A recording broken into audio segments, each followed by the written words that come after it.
Welcome back to another special where we look at the best builds from the past month, starting with this insane recoil press jet turbine from Fuse It or Lose It.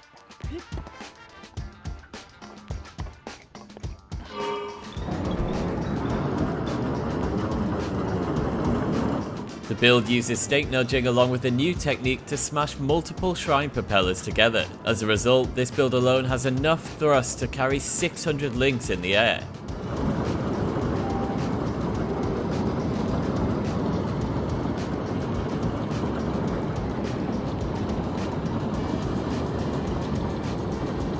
The new method, discovered by Professor Parsnips of the Hyrule Engineering Discord, involves using recoil to effectively press two objects into each other so they clip when you auto-build. It's a lot for my tiny brain to handle, but watch as the two propellers smash into one another during auto-build. The smashed together propellers are then connected to a wheel-based motor on either side of a wing. Fuse It or Lose It's build uses 6 propellers on either side, so 12 in total. That's a lot of lift. Enough lift, in fact, that the wing uses no glide power, so never despawns.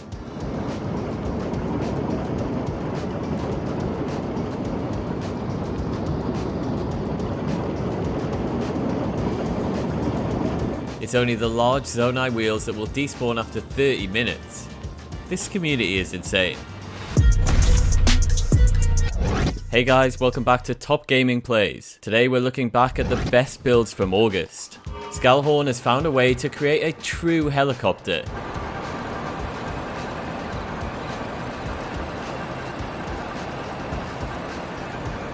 It's not actually the rail parts that are providing lift. There's a shrine fan placed on the top of the big wheel. Amazingly, the tail fan is actually required to prevent the build from spinning, like an actual helicopter.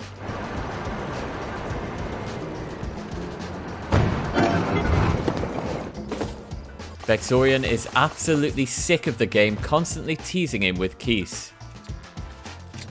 Using a Keese eyeball to activate the device is a savage move.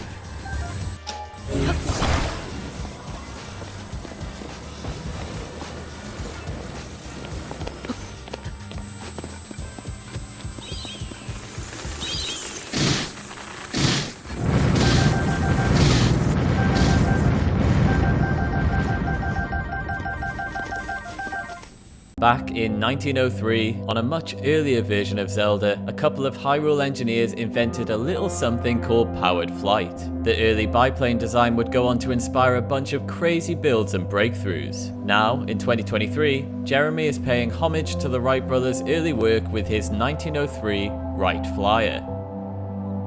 Fun fact, the Wright brothers actually tested their planes by the sea too, as the dunes offered regular breezes and softer landing surfaces. Tricked you into learning something.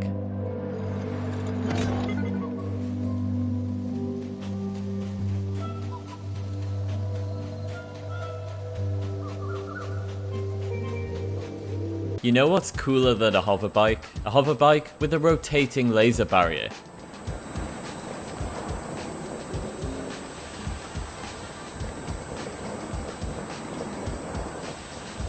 Divlogs use stake nudging to quantum link 8 beam emitters to a wagon wheel on top of a stabilizer. The result is a very pretty and very deadly wall of lasers around the hoverbike. Turning the bike spins the wagon wheel, which in turn spins all of the lasers attached to it.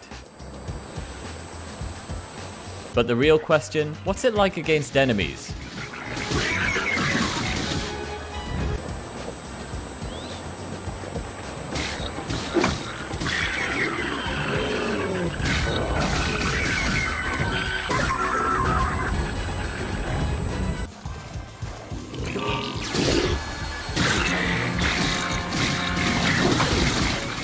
Being a hoverbike, you can get a bit of height and the downward facing lasers still deal damage to the enemies below.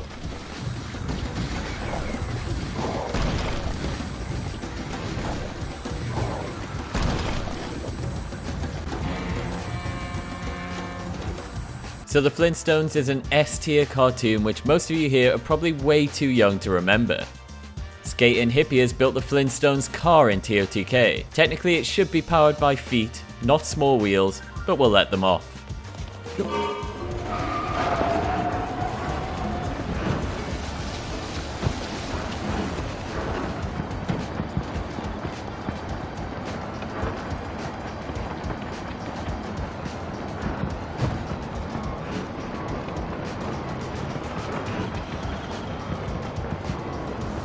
This Korok copter really rides a line between KSP and war crime of the day.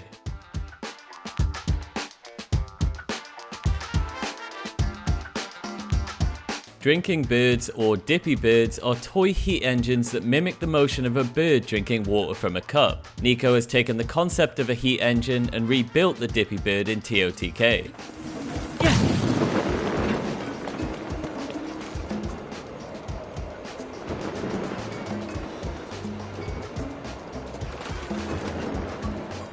Looks good, but in version 1, the bird couldn't quite reach the water. In version 2, the stake is much further into the ground, so our boy can finally drink.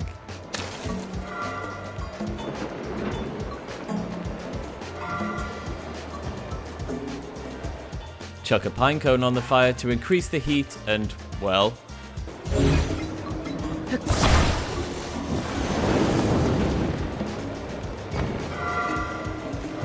Bonus points for the Wind Waker track. Repingers has built the SSS Hyrule, undoubtedly the largest ship ever built in TOTK.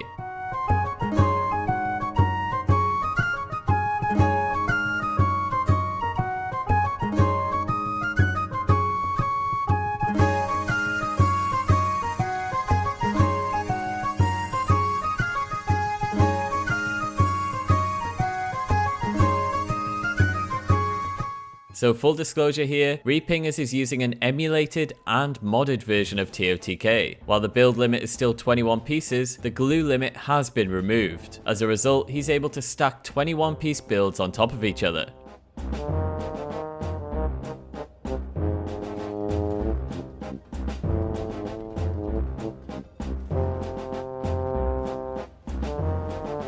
This method of modded building is going to really open the door to some huge builds, and I, for one, am excited.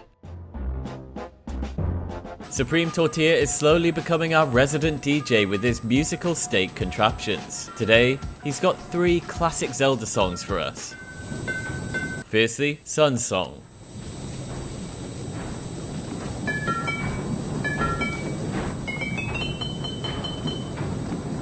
Then, the best classic Zelda song of all time, Song of Storms.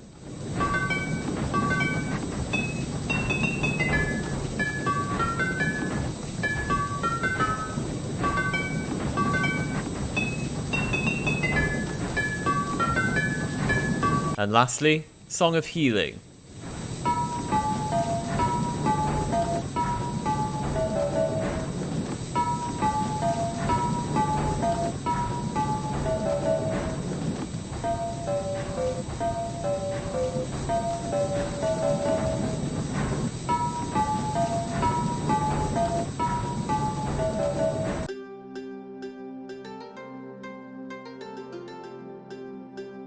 Lord Robertus has taken the medieval theme by the reins, I'm so funny, and has developed a horse-powered mill. Robertus grabs an apple and stands in front of the horse. The horse then attempts to get to Link, which makes the mill turn. In turn, the mill grinds down the wheat. Now it's dinner time.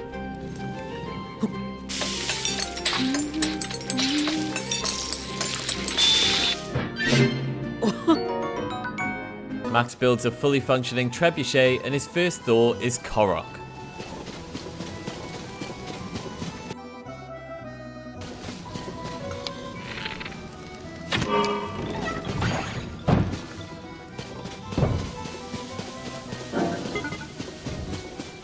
You war criminal. But the war crimes don't stop there. Lord Robertus has used stake nudging to create quantum link cannons. The result is a custom-built carpet bomb machine. Terrifying.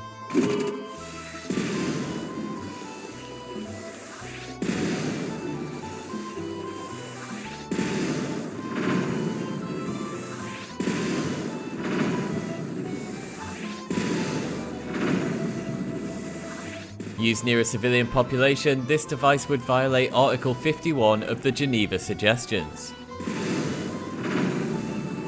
Chokrab has built his own personal danger noodle. It's 20 construct heads with 1 cannon on the end.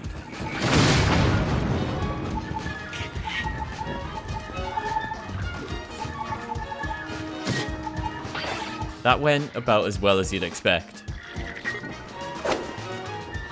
Divlog has used quantum linking via state nudging to create this trike. A trike that kinda looks like a tractor. Cue the farming music.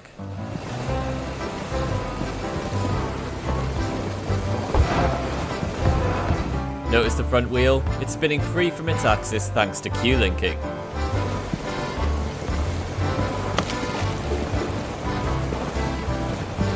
Divlog has taken a slightly more deadly route with his quantum linking build. This is the Saber Dance.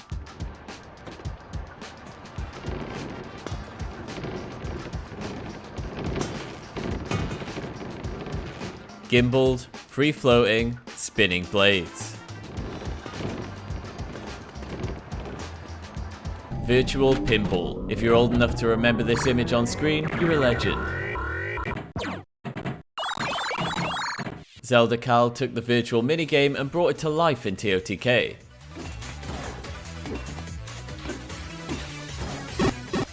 He's using springs that can extend by hitting them, which propels the shrine ball uphill into the pinball machine. Pretty genius.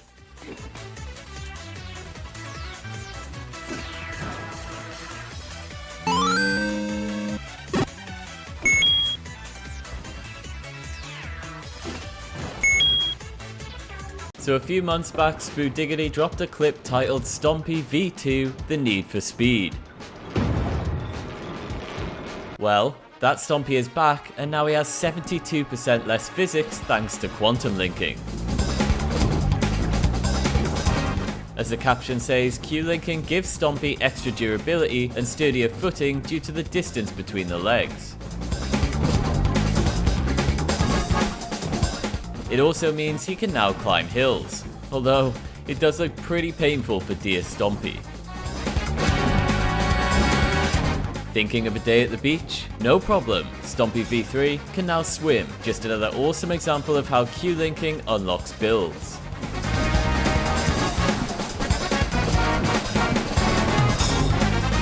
So a Reddit user, who we'll call Bone, has built a highly maneuverable rail plane.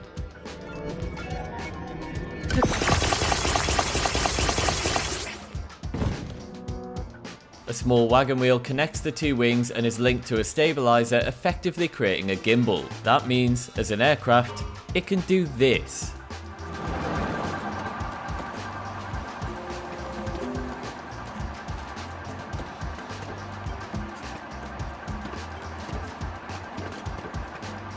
An insanely simple design that not only looks amazing, it's giving me B-52 vibes, but it's also extremely functional.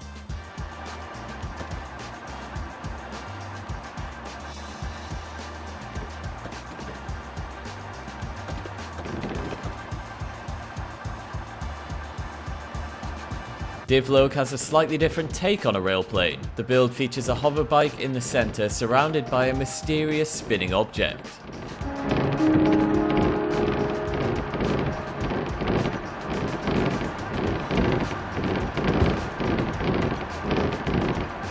The rails appear to be quantum linked to a wagon wheel behind Link that allows them to rotate.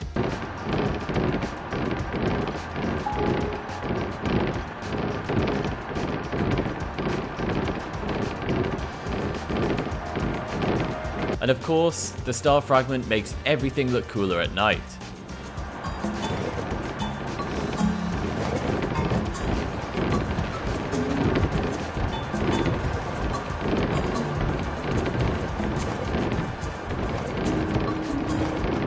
One Bombastico has developed a machine that turns rotational movement into linear movement.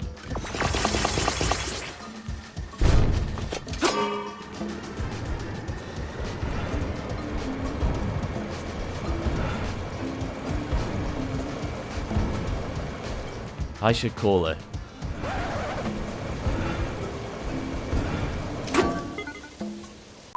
Screw ultra broken and infinite zone eye batteries, the purest way to powerless flight is to harness the power of nature.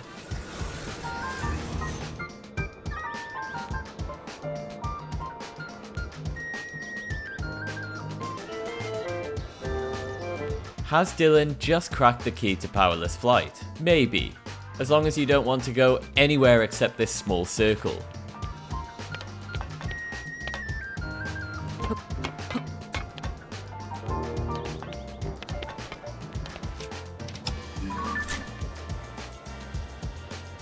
Snowflake is trialing a paracopter that could be used to launch Koroks into space.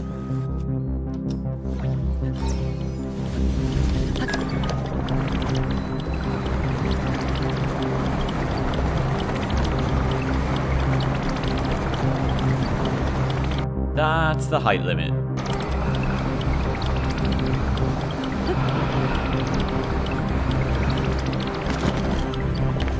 POV, you just got back from watching Oppenheimer and decided to quantum link 21 bomb flowers.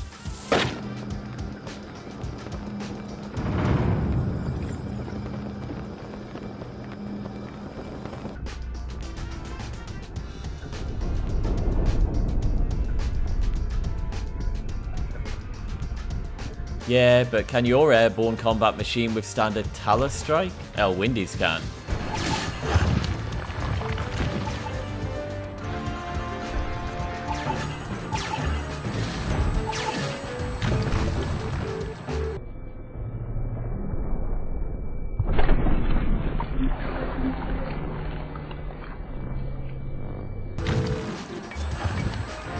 The Gloom Dredger is a 3-large Zonai-wheeled Yiga vehicle that has a unique base. Janeway for President converted their Gloom Dredger into a Zoom Dredger.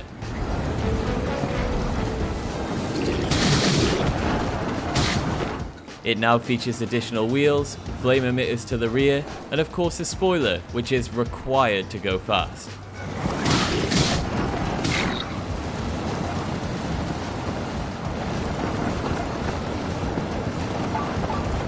Well, the Gloom Dredger is now the Zoom Dredger. Oh, and it can now fly.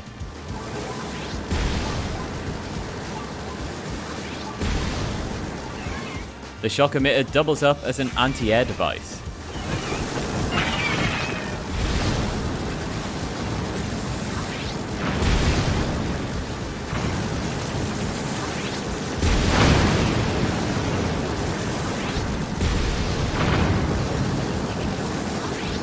Tryon Cometh has literally built an armoured personnel carrier in TOTK. The selling points of this wonderful build are listed at the top of your screen.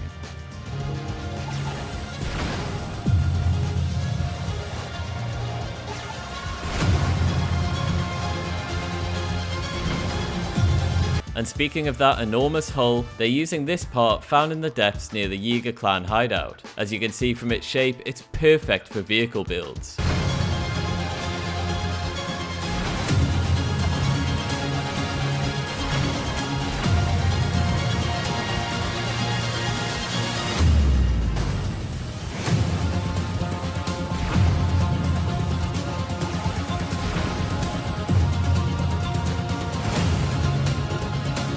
Wait, 12 Koroks? Where do I sign?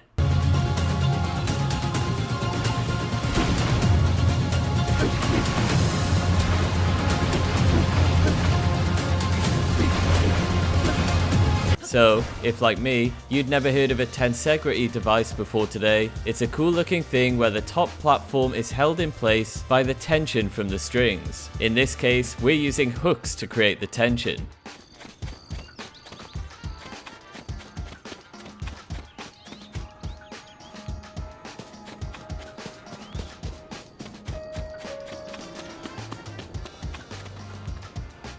It could be a bit straighter, so I'm Alarma adds a counterweight.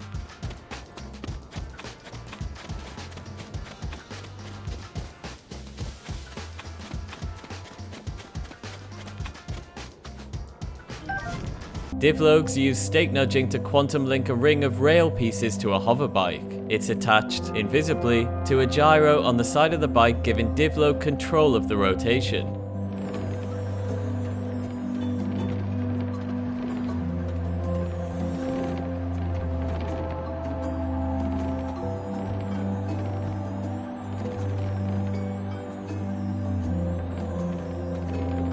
For best results, add star fragments to the ends of the rails for an evening light show.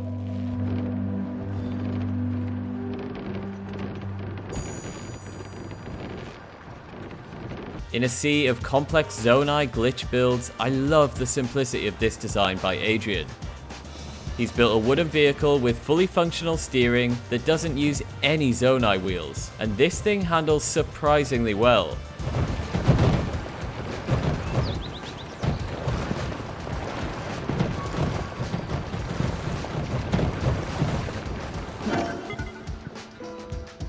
This is actually brilliant. Our shop maker has updated his Epona build to include a new type of gimbal, one that doesn't require any stabilizers. Attaching the steering stick to a free spinning wagon wheel keeps the steering stick upright, because physics. This only uses 2 parts and works just as well as stabilized builds.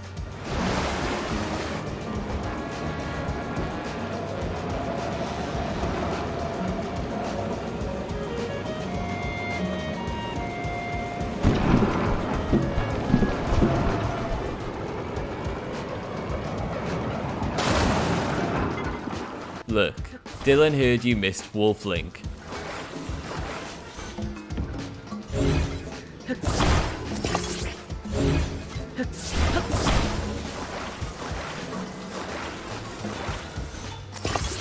This is a tail, by the way. He reached the part limit, so give him a break, alright?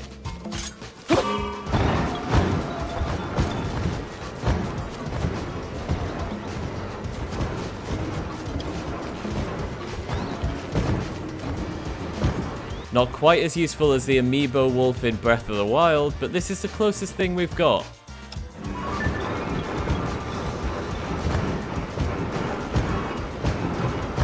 Nico reckons he's designed the perfect weapon, and Ganon is quaking in his boots.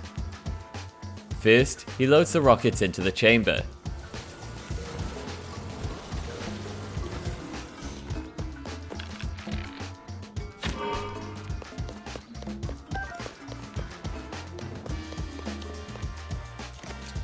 The plan is actually pretty smart. The frost emitter on the wheel will spin, igniting the single rocket in the barrel. Once that's fired, a new rocket will drop down into the barrel.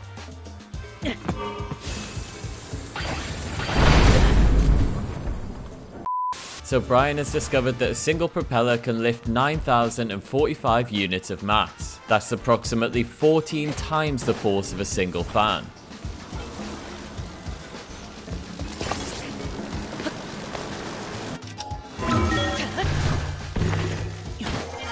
But the real question is, how many links is that? Well, the answer is 100.5. How you get the 0.5 is up to you. Are you sick of Grandson and his strict rules about what you can and can't do in your Tarrytown plot? Live the life of a wandering traveller thanks to Dylan's camper.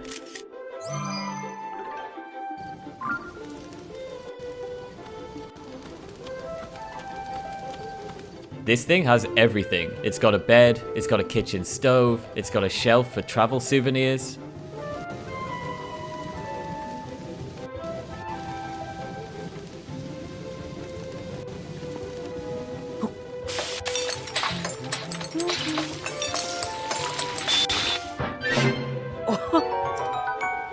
And if things get a bit too hot and sweaty after cooking in the camper, it's got an outdoor shower.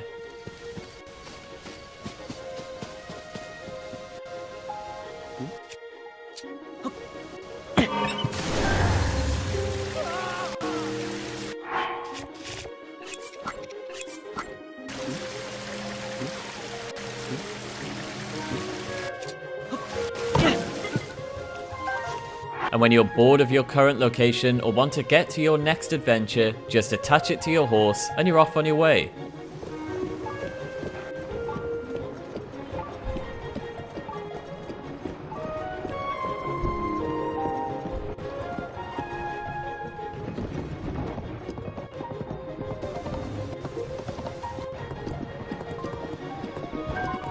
This build isn't super fancy, in fact, it only uses 3 parts. I love this build because it's insanely good as an early game vehicle. It's made purely of Zonai parts, so it's super accessible. It uses hardly any battery as you're only powering the small wheel. but that doesn't mean you sacrifice on handling or maneuverability. This thing turns well and tackles ramps like a champ. This is very rock and roll. I wonder if you could ultra hand a steak and strum the guitar.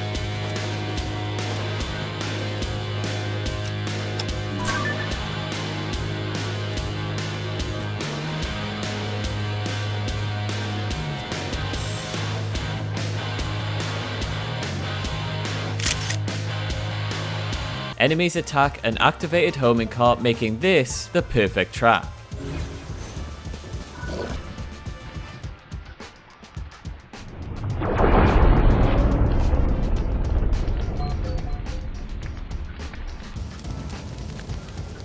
Our newest employee at the Korok space program is testing towers as a potential launch site for future KSP missions.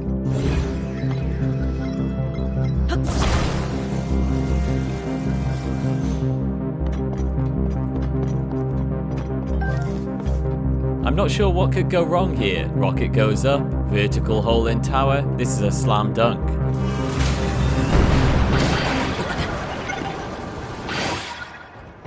Divlog doesn't know what this is. I don't know what this is. Whatever it is, it feels biblically accurate. On a related note, the bokoblins on this beach have been to absolute hell and back.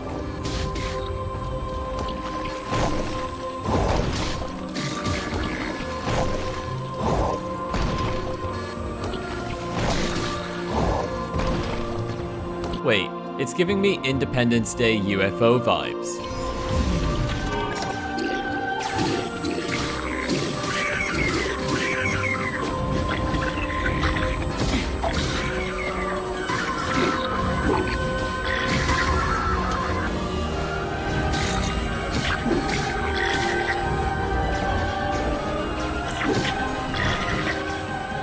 Same beach, same bokoblins, different form of slaughter. Kirby has built a pet that has an insanely high death to part ratio. Electric spinning blades around its waist deal with any close enemies, while the emitters on the top deal long range damage.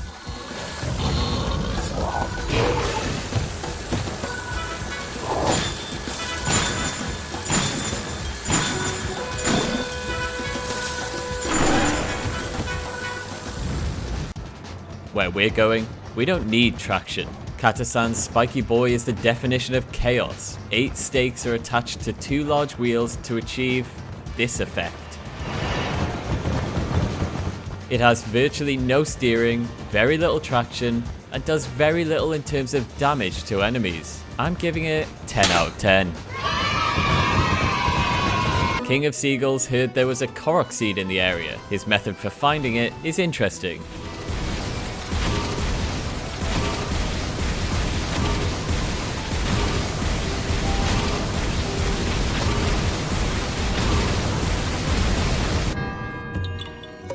A few moments later. Checking back in on King of Seagulls, yeah, I don't think that Korok seed survived.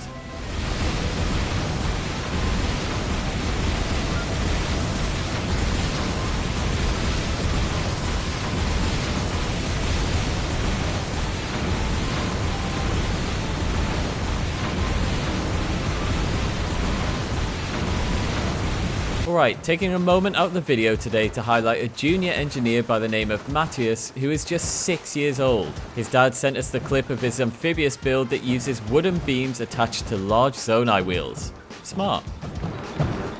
This is honestly better than 90% of the build ideas I've cooked up in my head. Great job, Matthias. When I think mech, I instantly think of the Janeway effect, and she's back today with a new build that is made purely out of Zonai parts.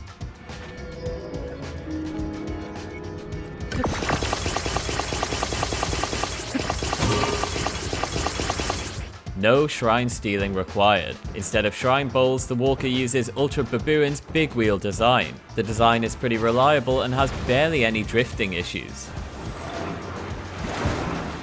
She's used stake nudging to connect the torso to the waist. The stabilizer is also nudged, connecting to the middle big wheel, keeping everything upright and stable.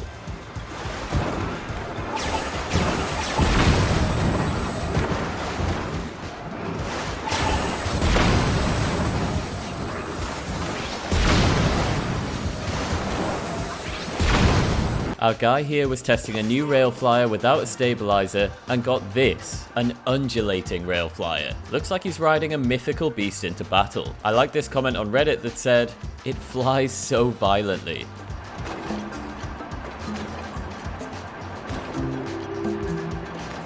We've got a huge breakthrough from the Floating House Research Department.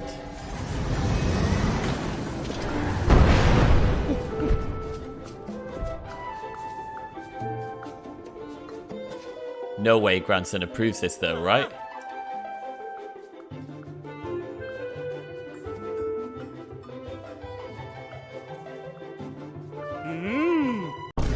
I'm sorry, what, grandson? You need your eyes tested, buddy.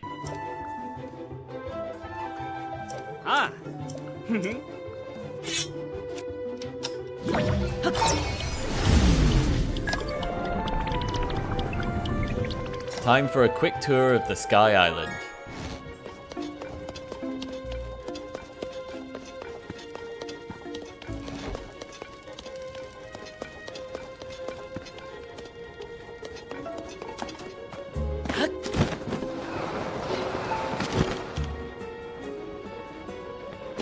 So to do this, you'll need to place the hoverstones and rockets outside of the vertical boundary of the building area. FGH also says you'll need 10 hoverstones and 10 rockets to hold up a 15-room house. Recently, a US whistleblower said under oath that UFOs and aliens exist. And now, we're receiving reports of Nico Rabbit flying an unidentified craft over Hyrule. What the hell is going on?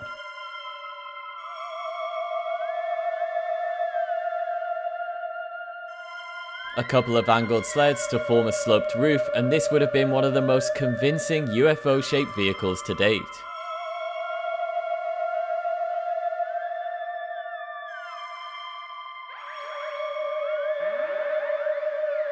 Every month, the Hyrule Engineering subreddit runs a design contest. August contest has been named as Ridiculous Flying Machines. Well, Mind Wanderer has delivered, with his take on the Zonite Dragon.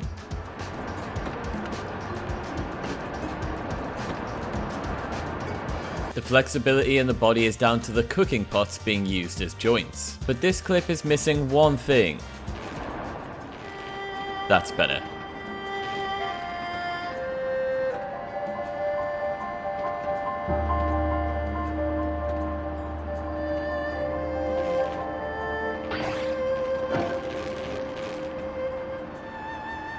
Mepiobi is sharing his take on the early Zonai balloon prototype. He's using flame emitters to generate lift, kind of.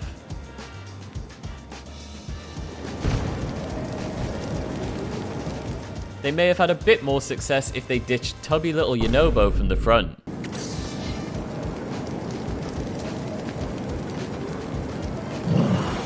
Divlog's entry into the ridiculous flying machine contest is this, and honestly, it's one of the greatest flying machines I've seen. This is the Zonai bird. The wings are controlled by idle construct heads at the base. A cooking pot splits the two rails to add the extra flap on the way up and down. The result is a surprisingly realistic flappy burb.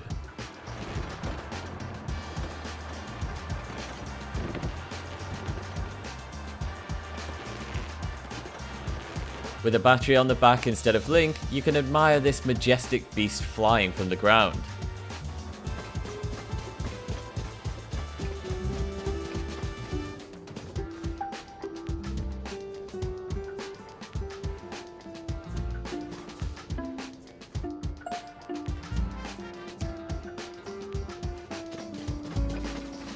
I'm gonna say it, if you've never played Hungry Hippos as a kid, did you even have a childhood? Sumo Guri has built a shark vehicle to take down Master Koga, and it's really giving off Hungry Hippo vibes.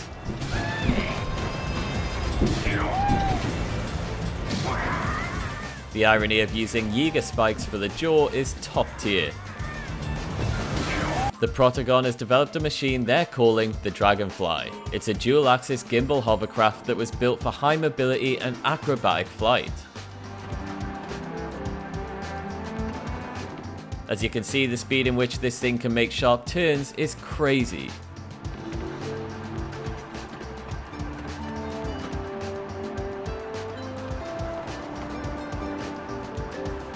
A question I increasingly ask myself when looking at flying builds is, can it land well? You'd be surprised at how many times the answer is no.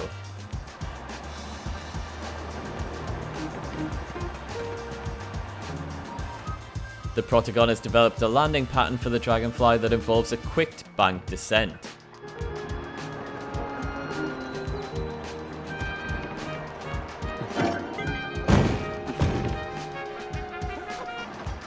And lastly, here's a demonstration of the 360 and 180 degree turns.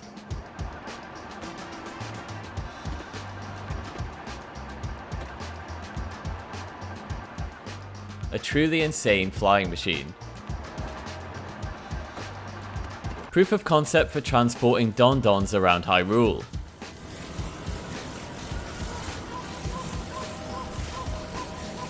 Timothy is using 5 luminous stones fused by Ultra Hand to get under the creature's collision box.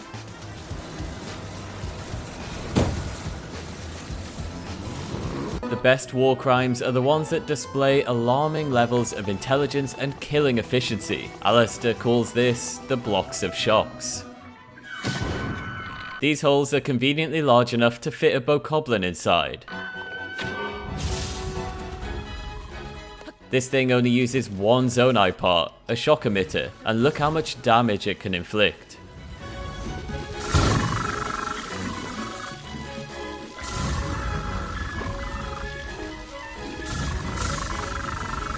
It's been a minute since we've seen a good Guardian Stalker build. Hoi Feng has combined mech walker legs with Colgera jaws to create a controllable Guardian Stalker, and this thing is badass.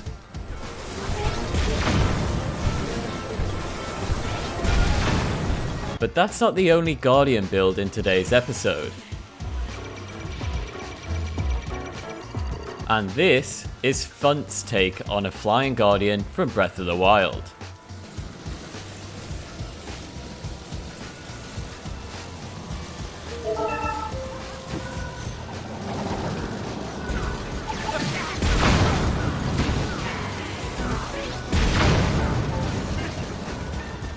With the cannon mounted underneath the body, it's pretty accurate. Need some height? Have you tried turning your hoverbike on and off again? We'll call this trick rocket pulsing.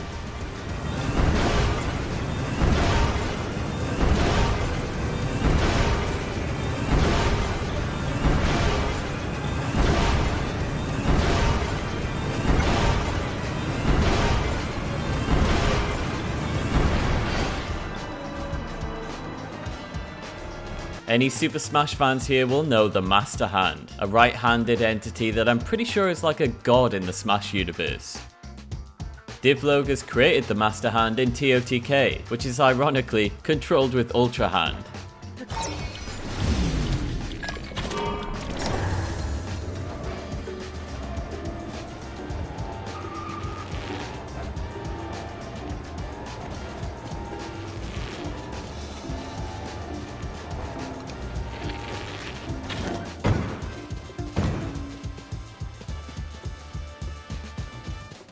But it doesn't have to be controlled using Ultra Hand. It can also crawl, which is both amazing and terrifying at the same time.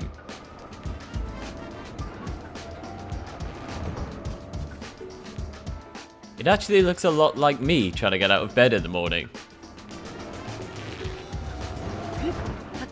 And if it crawls, you can ride it, kinda.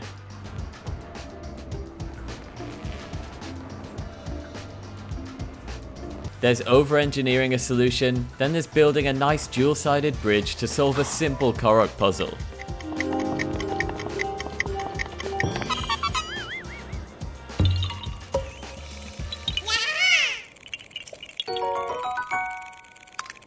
While not the longest recorded build in TOTK, it's close. Our player here has stacked 21 Hebra logs on top of each other. Using Hebra logs means the build is climbable without stamina food.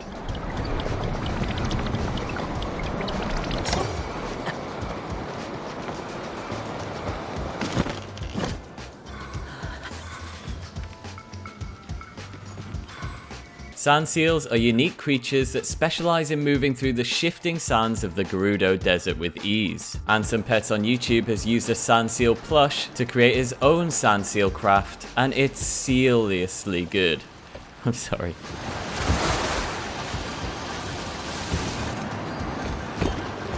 Icy meat under the plush and the steering stick create a frictionless base for this thing to move effortlessly across the ground. The plush on the front really seals the deal. When you build a drone but then instantly feel bad after you see it completely bully one bokoblin in particular.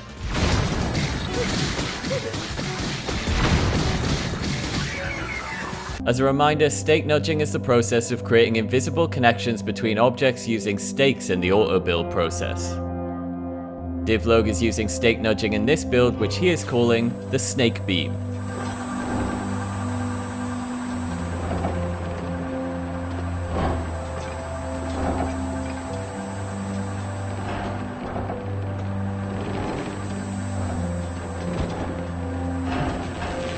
It's like an electric whip.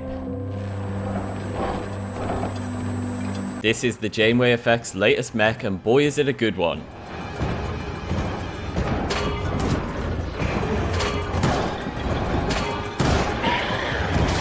As you can see, its main feature is the ability to punch. By deactivating and activating the steering stick, it causes the dual springs on either side to extend and retract.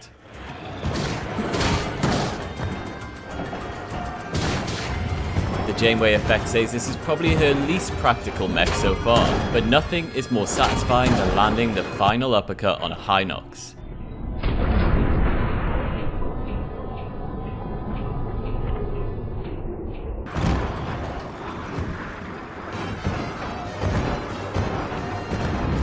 Tired of your flying vehicles crashing and burning on landing? This is Izzy Yeo's Mantis vehicle, complete with soft landing.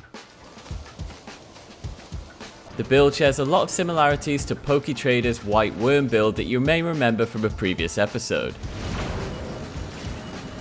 Two angled rail parts at the front of the build provide a softer and safer landing.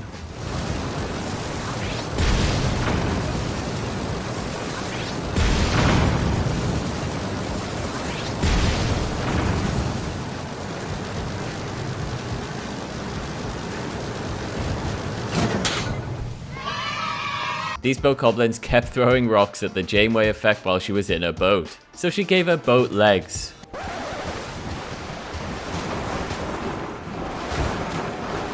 Not laughing anymore, are you, bokos?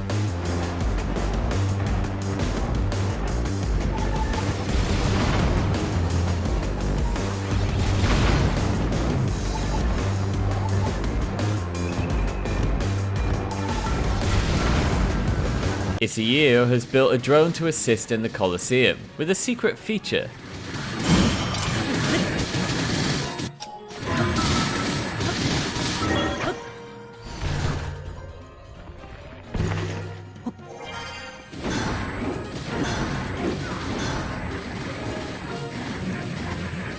Why the wing?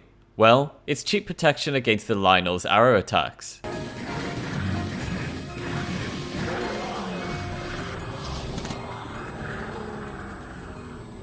Disclaimer, I know nothing about Star Trek, only how to do that weird thing with my hand, not to brag. But I believe this is the USS Enterprise, and I just know already there's going to be a bunch of comments saying I used the wrong Enterprise, so let's swiftly move on. Well, Kerosene Serene is boldly going where no Hyrulean has ever gone before, a galaxy far, far away.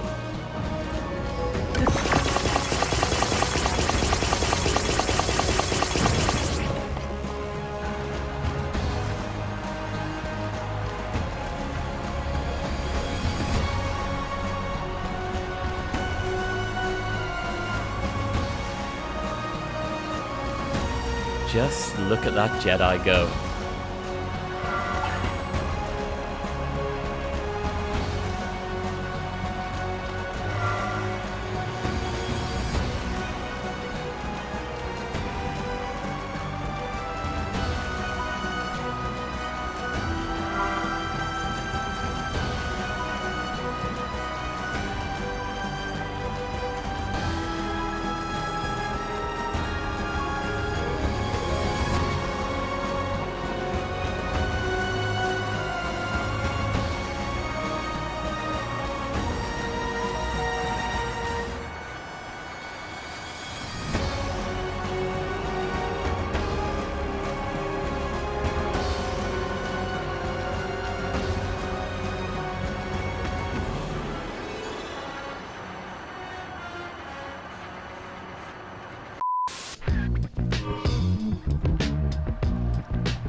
So there's been a huge breakthrough, quite literally huge. A new method for changing the size of objects on emulated versions of the game has been discovered, and the new builds our finest engineers are creating are actually insane.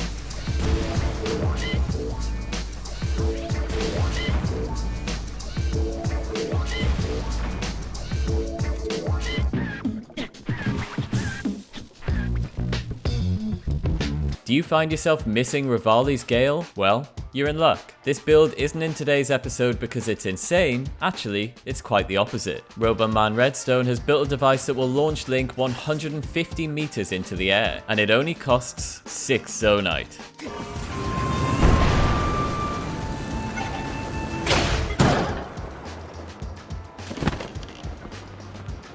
Now there's some important details to call out here. The spring must be activated before attaching the rocket.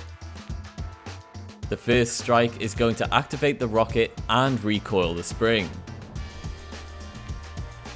The second hit in midair will deactivate the rocket and cause the spring to fire, sending Link further into the sky. Roboman's full Q&A about the build can be seen on screen. It's actually pretty important if you're looking to build this yourself. In RQ's words, not mine, this was their dumbest challenge yet. Catching a bokoblin, then flying it to a tiny sky island.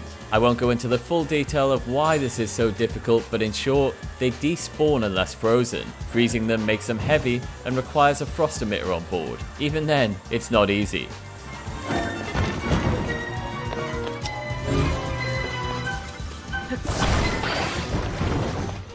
Totally worth it.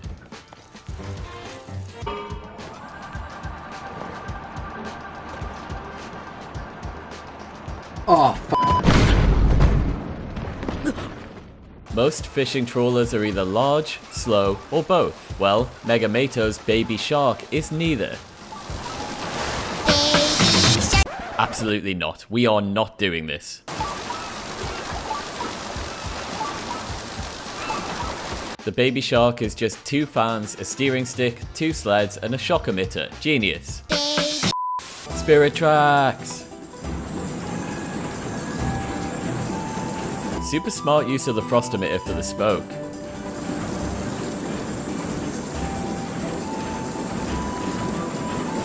So this is MC Escher's Relativity. Well, it's a 3D tribute, but it does show off the concept.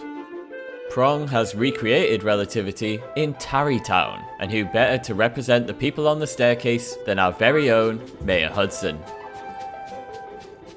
Relativity depicts a world where the normal laws of physics and gravity do not apply, a concept that I think speaks to a lot of our builders.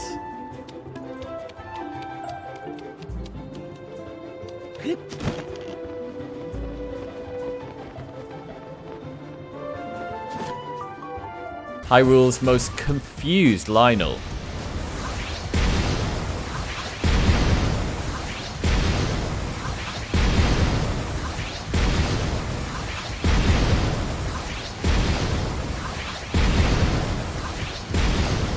And if you're just as confused as the Lionel, Arceus is using this brilliant mortar design to unleash firepower from a distance.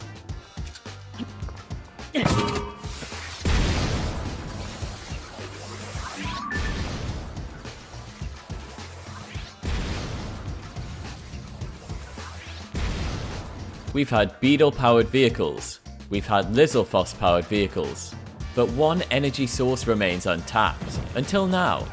NPCs.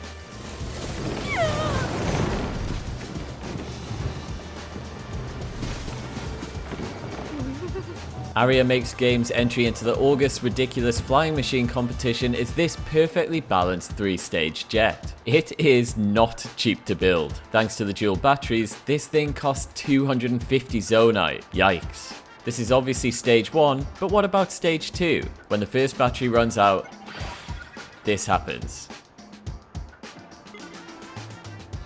Sure, it's lost 2 fans from the front, but it's also now much lighter, smaller, and more agile. As you've probably guessed by now, there's a stage 3.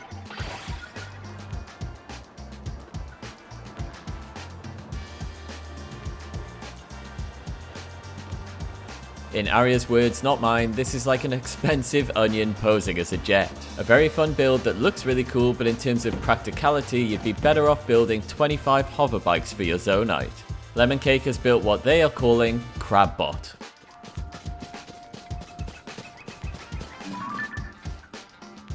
The upside down cart to recreate the beady little crab eyes is actually a stroke of brilliance.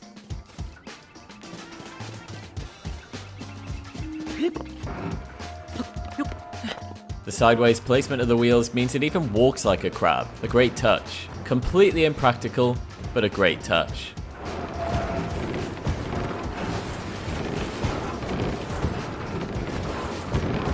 But the real question, can it deal with a pack of bokoblins?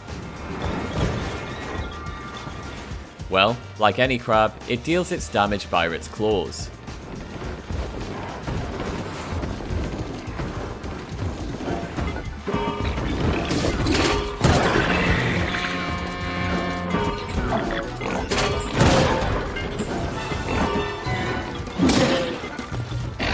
Alistair Starr has discovered that you can remove the stuck-on wheels from the wagon. First, place a hydrant on top. Next, set fire to one of the wheels. Using a fire fruit will activate the hydrant, saving the rest of the cart from the flames.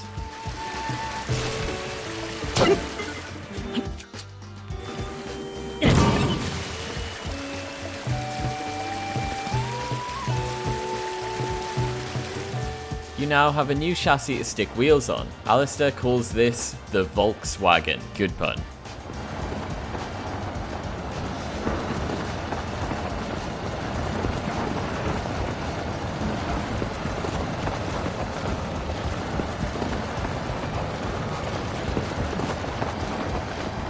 Extrion wanted a rock crawler that was small in size and parts, and I think they've achieved it. This rock crawling Segway uses just 8 parts, which I'll list on the bottom left of the screen.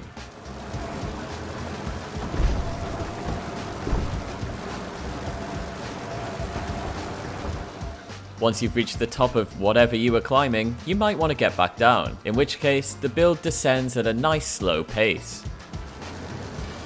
As you'll have probably noticed by now, the octoprop at the back of the vehicle is actually 2 shrine propellers combined. That is achieved via pressing.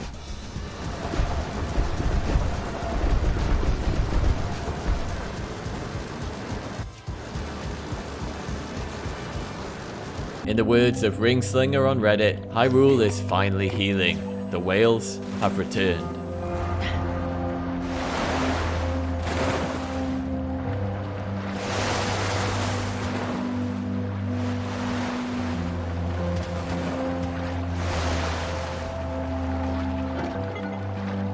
Link the Hylian looked at his hoverbike and thought, this needs an upgrade. The end result? Baby Dinral.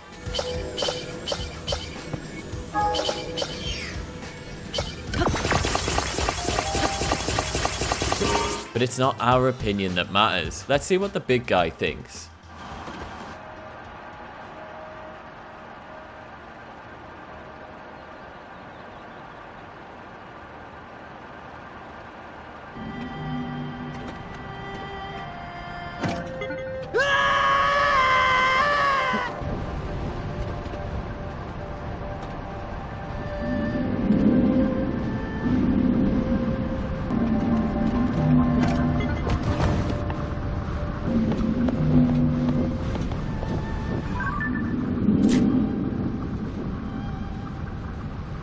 Bungee jumping. It's terrifying, it's dangerous, and you couldn't force me to try it. And that's exactly what this Korok said. So Kanino forced him.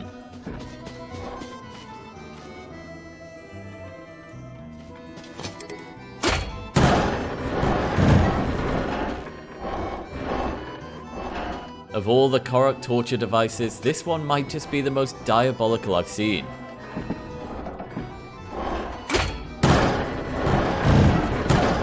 How much would you trust the glue? Right, kill the war crime music, no Koroks were physically damaged, and Kamino is attached to steering stick so Link can try.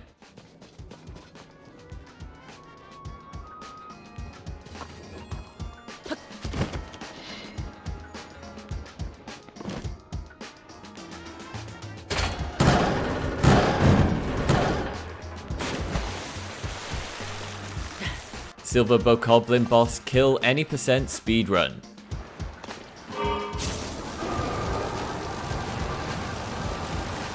Go.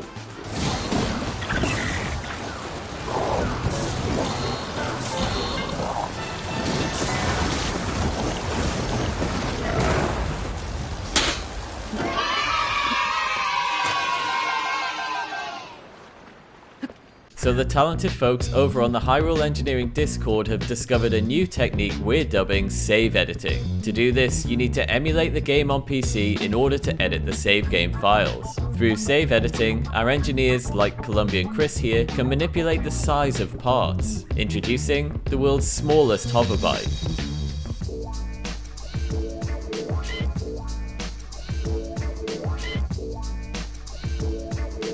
Lunasequius from Zelda and the Hyrule Engineering Discord has used giant items in order to create this monster truck. And what a monster it is. Due to the size of the wheels, this thing is fast. It's currently only being driven in neutral. If you hold forwards, you'd get thrown off the steering stick for exceeding the speed limit. But can it live up to the monster truck name and demolish any terrain and obstacles in its path?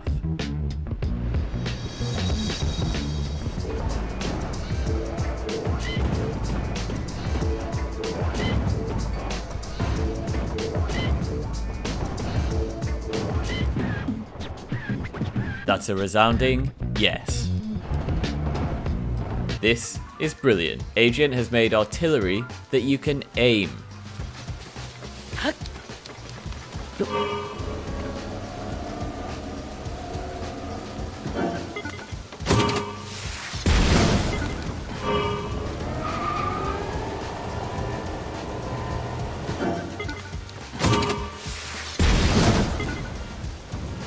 Apple has built one of the fastest vehicles in the game.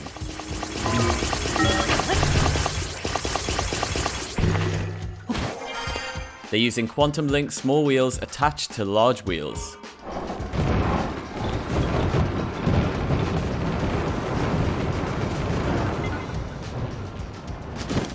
The reason I said one of the fastest vehicles is because there's actually a limit, roughly 42 to 45 meters per second. After this limit is hit, Link will be flung from the steering stick like this. eKirby has also gone down the small wheels attached to a big wheel route. This is the Zonai wheel version.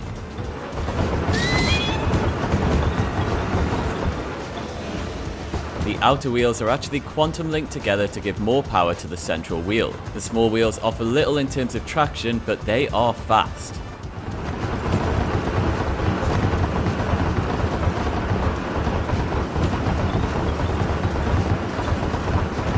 Who needs the ability to turn your vehicle when you've got 16 pulse lasers dealing insane DPS?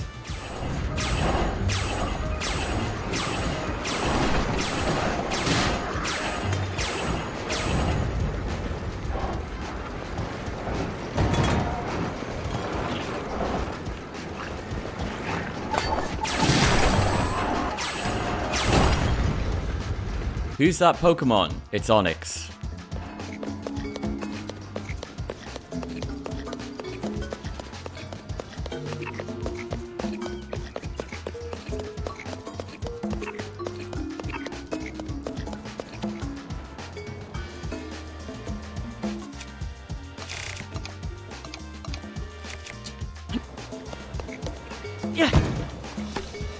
Now for an update out of the KSP, or the Korok Space Program. The number 24 has been running experiments with rockets on acute angles to gain more height out of rocket builds.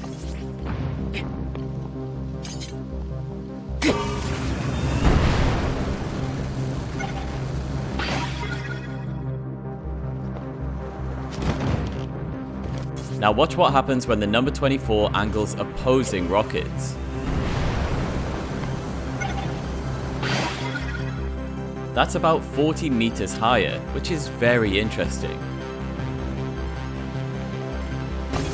Adding more angled rockets doesn't seem to increase the height much.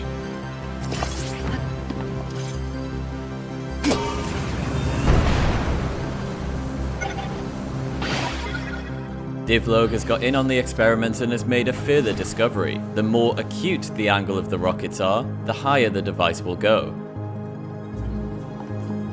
It's easier to see when zoomed in, but there's a tiny angle on these rockets compared to the railings.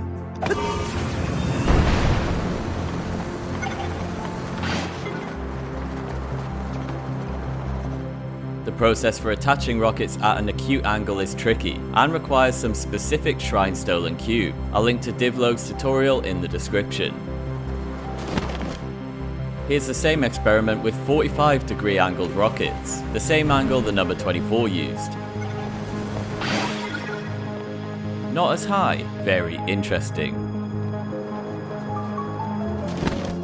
Korok space program engineer Divlog has been tinkering with this idea and has managed to reach the Great Sky Island with a 4-stage angled rocket booster.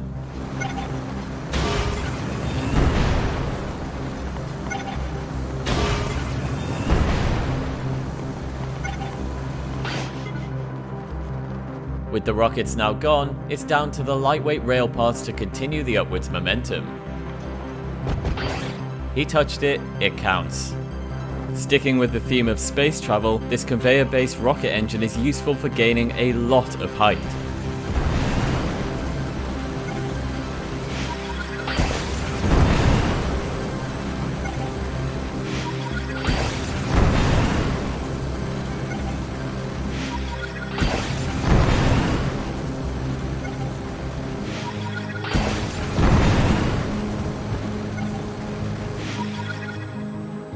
The build works by upside-down homing carts that feed rockets attached to puff shrooms into a beam emitter. This explanation by CypherTaker on Reddit is probably better. KSP engineer Famus has built a 5-stage rocket and launch pad for future Korok missions.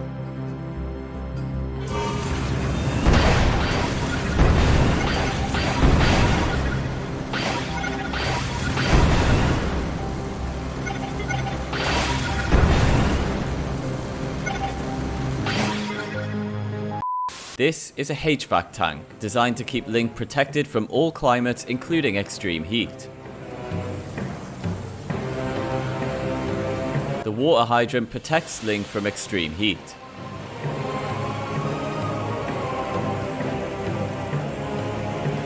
In the cold climates, proximity to the flame emitter keeps Link warm. As you can see, Link is wearing no clothes and it's pretty effective. A frost emitter helped by the hydrant keeps Link cool in the hot regions. Gonrad has built the closest you're probably going to get to your own personal Zonai dragon.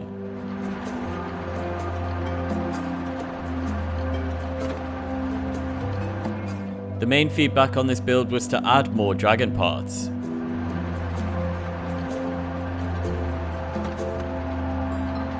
After some tinkering, Gonrad has added some spike shards and a flame emitter to the front of the build. Now, it's perfect. It's like looking at 2 Dinrals.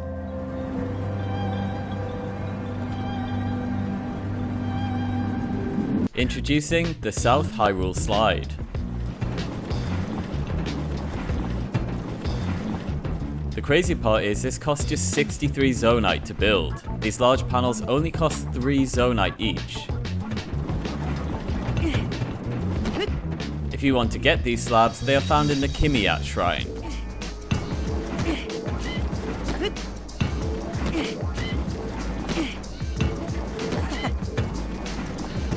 Ultra Babuin strikes again, and this time he's developed a wheeled artillery system that has manual aiming. It's actually a stroke of genius.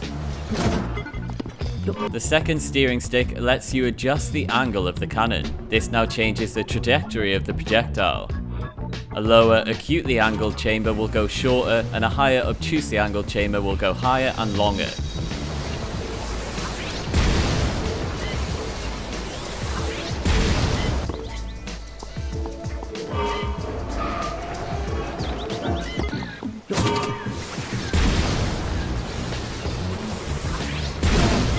Here's a real-world scenario where Ultra's trying to hit a target in the distance. He can also use the wheels to make micro-adjustments to the projectile's path.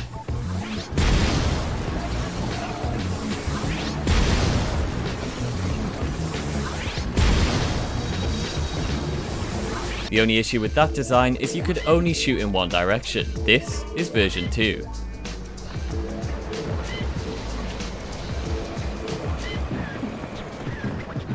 The second steering stick controls the horizontal axis, so the direction the cannon is facing.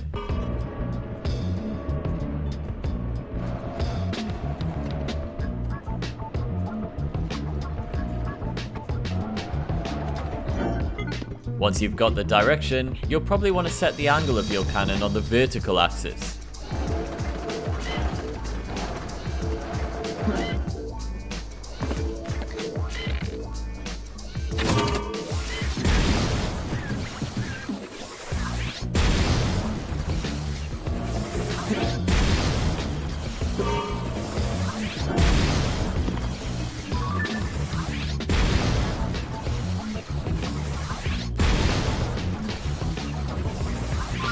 I'm not exaggerating when I say that in my opinion, this is genuinely one of the most impressive builds we've seen to date.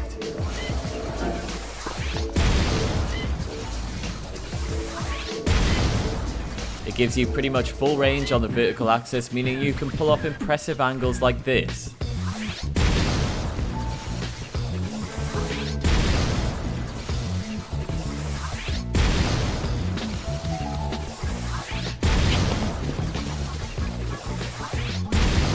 This might be the worst war crime of the day ever. Chocrabs developed a way to hang a bow cob.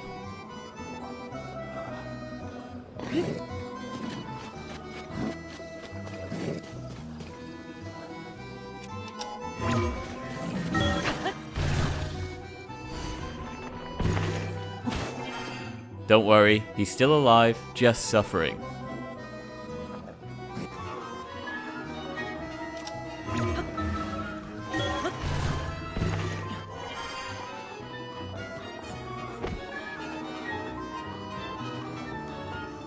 Truly diabolical.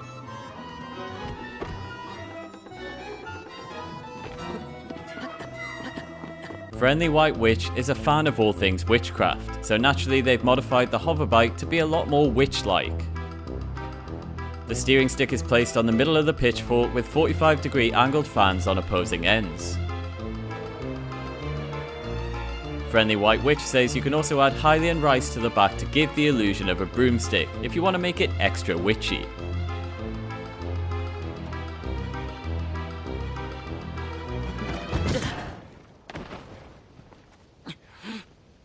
So in a Reddit post that went relatively under the radar 2 months ago, Dragalia Lab has discovered that placing a cooking pot on an upside down homing cart creates a slippery cart. Combine that slippery cart with 2 angled rockets and you have an insanely fast jet skateboard.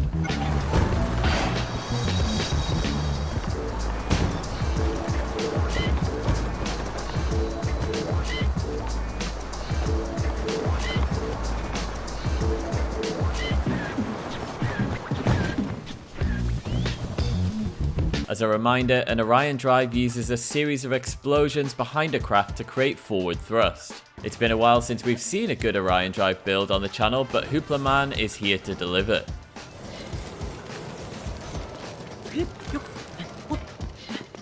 In this build, 6 cannons fire into a cage on the underside of the build, propelling it forward. The wing on top supports in converting that thrust into lift.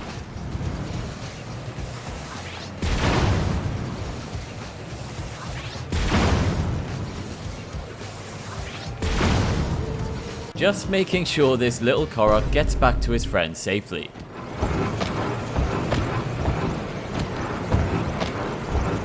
So I get back from holiday to learn that the new 1.2.1 patch breaks the ability to duplicate rails using auto build. In short, no more attaching one rail to an apple and using it to make infinite rails. Boo. Naturally, people are a bit upset. Efficient Demand channeled his anger into a special build that he's dedicating towards Nintendo's latest update. No, this Flying Johnson only uses one railing part, just like Nintendo intended. Intended, if you will. Link looks like he's having a little bit too much fun riding this one.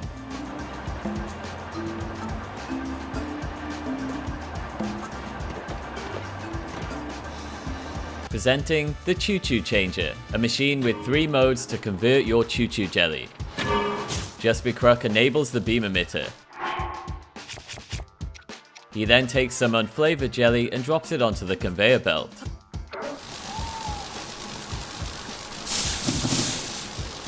Now, it's yellow jelly.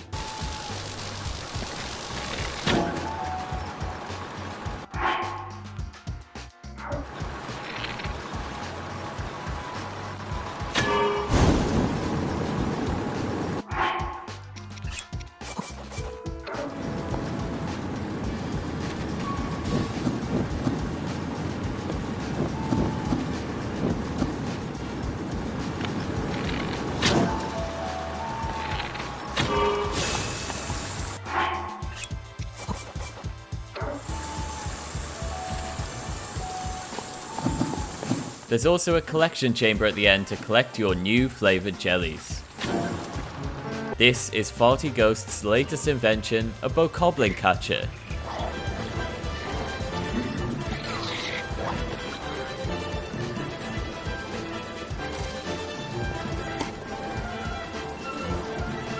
Stepping off the steering stick depowers the stabilizer, which causes the cage to drop.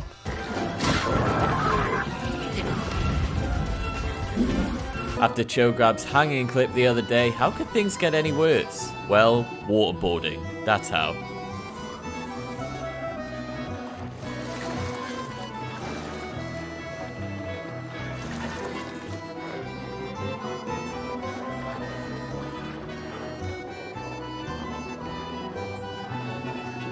And he's not stopping there. This Korok is about to endure a new form of torture, one that involves 11 beam emitters.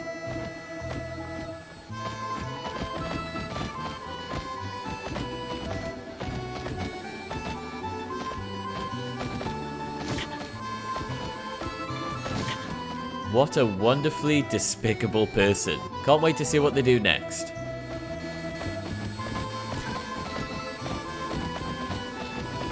This is PokeTrader's very rough proof of concept for an any direction land vehicle. There might be something here.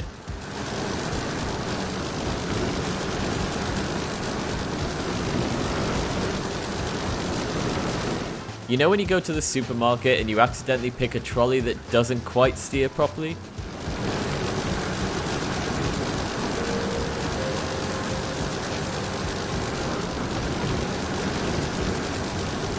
Small Gas makes a very compelling argument here. Is TOTK a better Halo game than Halo?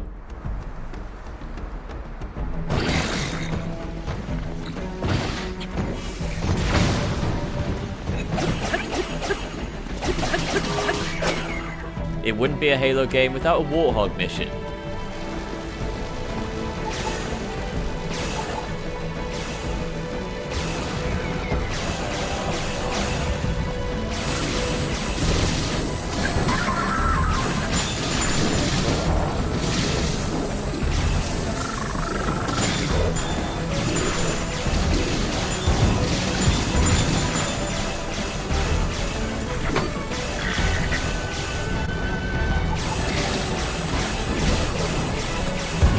Quick hop into the Pelican, or maybe it's more a Banshee. What I do know is this was an extremely smart way to rapidly decrease altitude.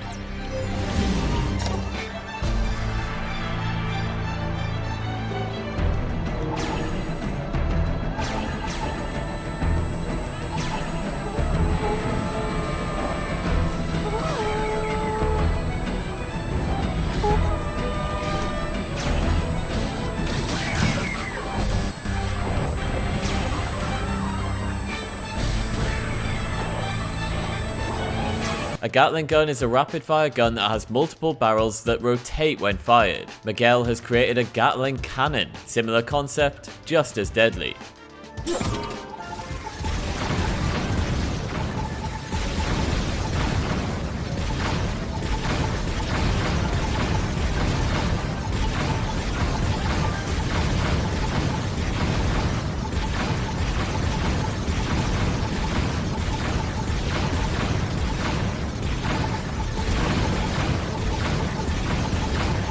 Presenting the Crusher. Instantly destroys silver boss bokoblins for just 6 zonite.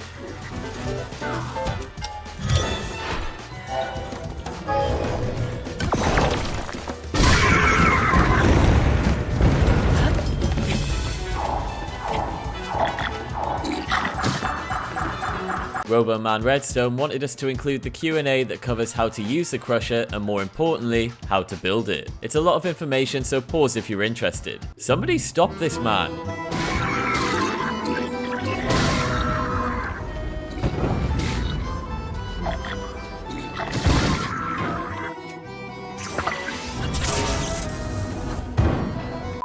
Sacred Cry is sharing two simple but effective early-ish game builds. The first is called Birdie. It's a 2-fan and small wheelbase craft that is great for gliding and exploring terrain.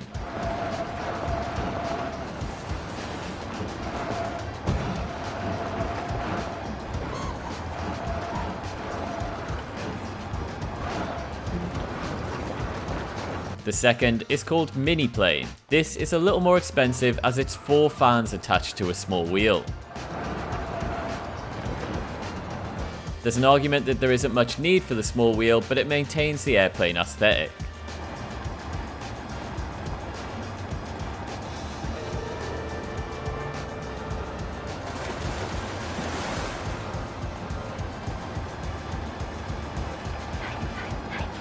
This is a wind-resistant rail. Now, if only there was a sage that could produce a lot of wind.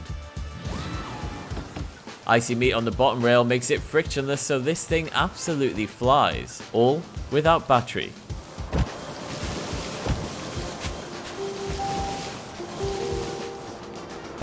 Just don't expect to steer the thing. The annotations on this clip are giving me strong 90s infomercial vibes. Campfire cooking is long, tedious, and you can't cook as much meat as you'd want at the same time.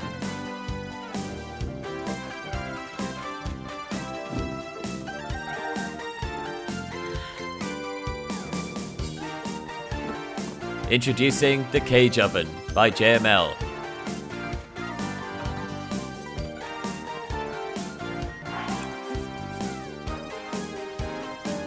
Just stick your meat in the cage, lol.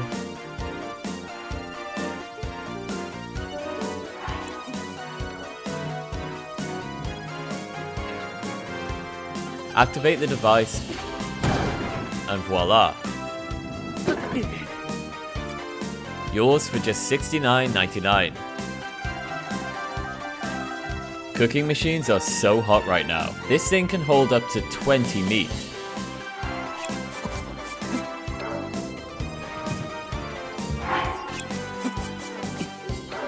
That's a lot of meat. That's what she said. Activating the steering stick turns on the flame emitter.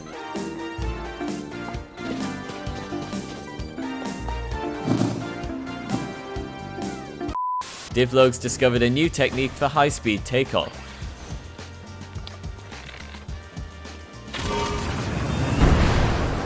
He's using acutely angled rockets to provide more thrust than standard rockets. Combined with the railjet design, this thing is fast.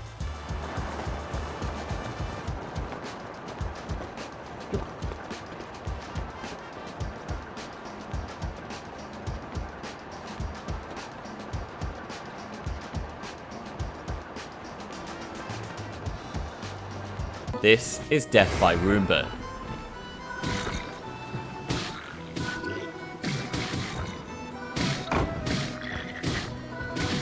They can't keep getting away with this.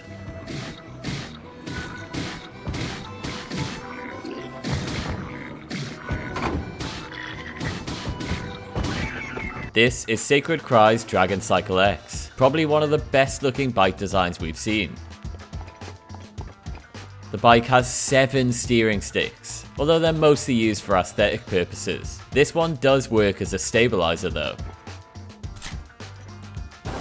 Not only does it look good, it's functional. Shock emitters to the rear of the bike help deal damage to enemies when you get close.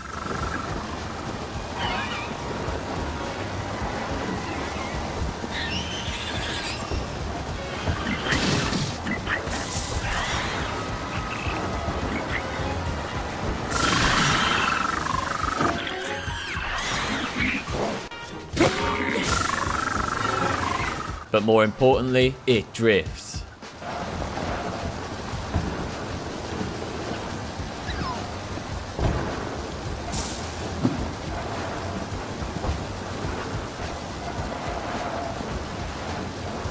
Insert Tokyo Drift meme here.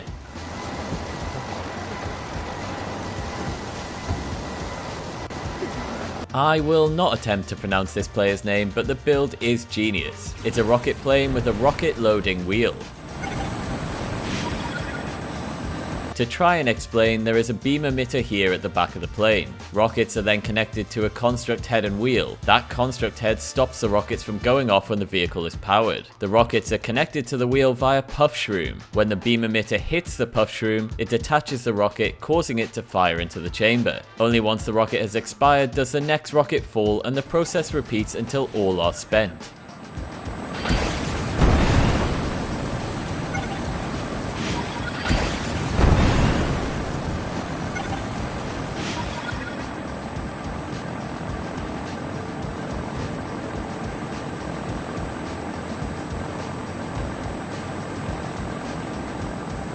The only problem with wings is that they expire.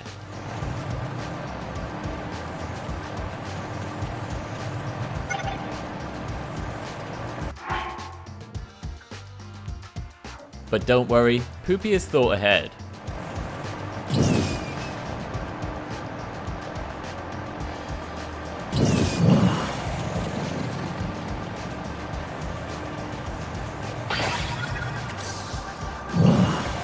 This monofan flyer takes off vertically in stick neutral.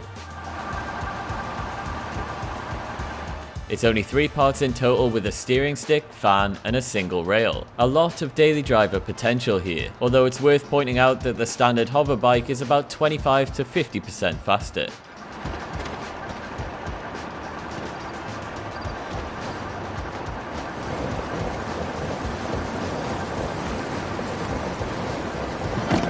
Link's just taking his girls out for a ride.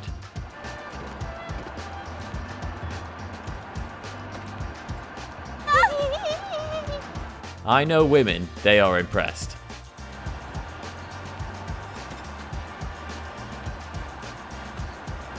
A while back, Alistair Starr showed us a method for removing the stuck-on wheels from a wagon. Now, he's found a practical use for the wagon, introducing Hover Wagon.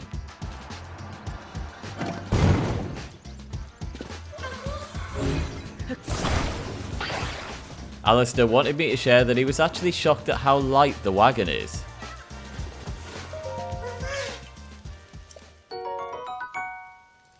If you have arachnophobia, look away now. Colgera jaw legs have to be one of the most menacing things in this game.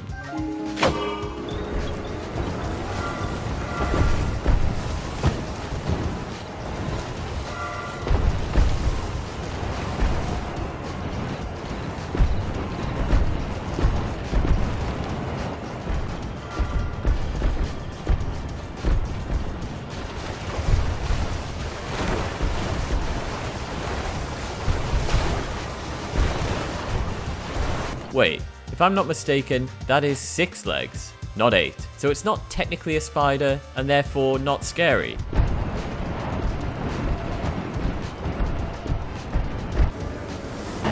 Scrap that, it's still terrifying. Bobby Tsunami set a challenge. He said, "Show me a better 2-fan, 2-rail setup." This is the standard hoverbike design with 2 flat horizontal rails either side. The speed and handling both look fairly promising. If you're a big Star Trek fan like me, you'll appreciate this comment from Reddit.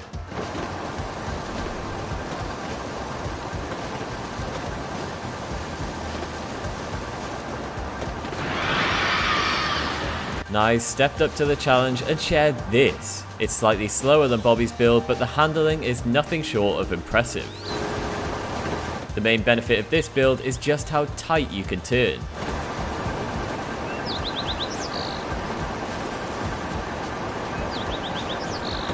If you've got a better 2-fan, 2-rail setup, I'd love to see it. Send it in using the submissions form in the description.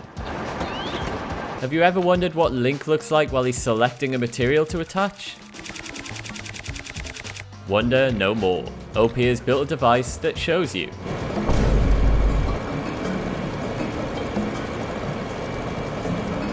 How was this achieved?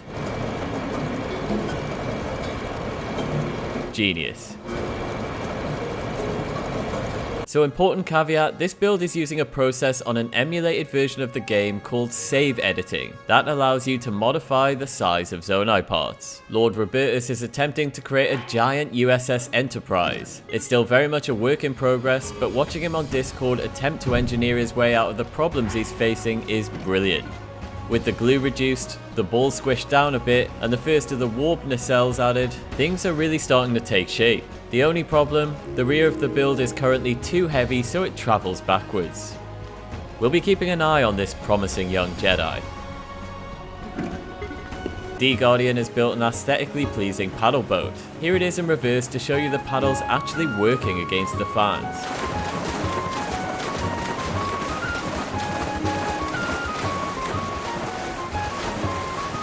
In forward, the fans only add to the paddle speed.